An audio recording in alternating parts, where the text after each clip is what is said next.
Sweden has produced quality engineers for generations, and a testament to their ingenuity was the country's tank destroyers, which recently made their debut in World of Tanks.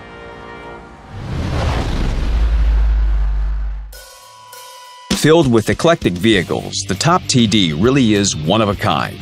Also arriving with these new vehicles are new mechanics, travel, and siege modes.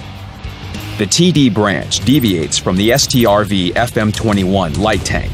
The first tank destroyer is waiting at Tier 2, and its name isn't an easy one.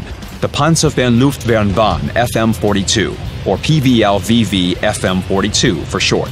Playing it is like taking off a heavy winter coat. You become lighter, quicker. This is a small, agile, and maneuverable vehicle. But these features come at the price of poor view range and lack of armor. This TD also features decent gun variance and low detectability. If you have experience in playing this type of vehicle, the PVLVV FM42 won't surprise you. All the standard tank destroyer tactics work well with it.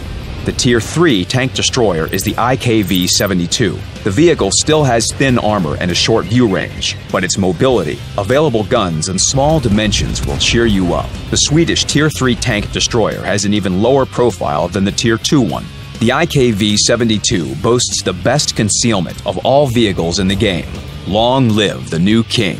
This accolade was previously held by the French Renault UE-57, also a tank destroyer, also at Tier 3. To crown it all, this Swedish vehicle enjoys an excellent gun depression angle, 12 degrees. This allows it to take some unusual firing positions. The next vehicle is the SAV M43, a machine without significant drawbacks and sweeping advantages. Its weaknesses are short view range, poor HP, and virtually no armor on the sides. However, the frontal armor isn't bad for this tier and vehicle type. Strengths include mobility, a small profile, and a good selection of guns. Here you'll have to think about which gun you want to install. You either sacrifice high damage per shot and take the accurate 75mm gun with good penetration capability, or you pick the 105mm cannon and deal 3 times as much damage, but not all the time because its penetration and accuracy aren't as reliable. The vehicle's gun depression angle has become even better, 14 degrees, so it can successfully make use of terrain.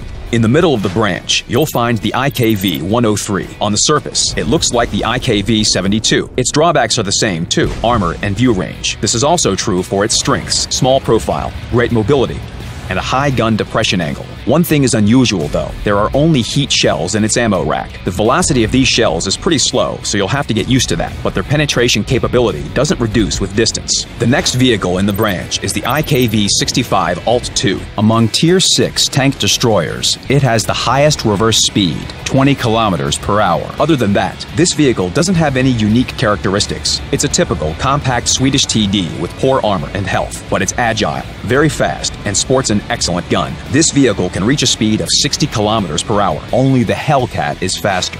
The IKV-90 Type B, the last vehicle of the branch with familiar mechanics. However, its exterior already bears a resemblance to the top Swedish TDs. Usually, a cabin in the rear creates problems, as it seriously impairs the elevation and depression angles. But not here. The IKV-90 Type B is an exception to the rule. Its gun mounting doesn't affect performance.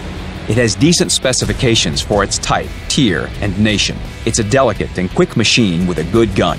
You can apply standard tactics on the battlefield in this vehicle.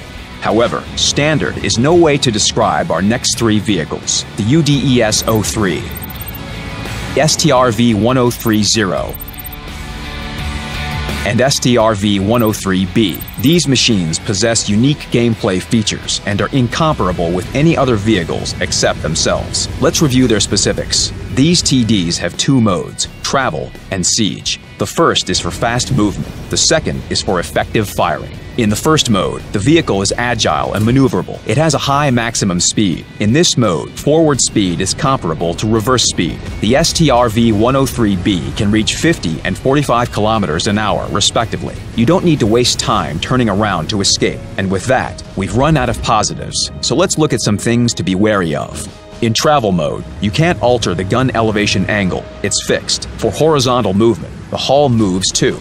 When you fire, the dispersion is enormous, SPG-like. It's extremely difficult to hit anything. Compared to this, direct firing from an SPG is a sniper's job. Everything changes when you press X. In a couple of seconds, the vehicle becomes completely different. Forward and reverse movement slows to a crawl, but now you can shift the hull up and down together with the gun. And the gun takes on excellent characteristics in accuracy and aiming and reload time. The main tactic of top Swedish TDs is ambush. Even small cover will be enough to hide them. These vehicles are low and have a good profile. They're the best for their tiers, in fact. The STRV-103B at Tier 10, STRV-1030 at Tier 9, and the UDES is the least detectable Tier 8 vehicle in the game. Apart from that, the camouflage net and binocular telescope work in siege mode, even if you turn the hull. In general, the Swedes have all the abilities needed to make full use of their guns, which are quick-firing and have high penetration values for standard shells. Of course, at close range, on the march, or lacking proper cover, Swedish high-tier TDs are almost helpless, but they are formidable opponents from a distance. What comes to mind after looking at Swedish TDs is that branch research will be anything but dull, and the main course awaits players at the top tiers. That's all for now. Take these new vehicles for a spin. Good luck in battle.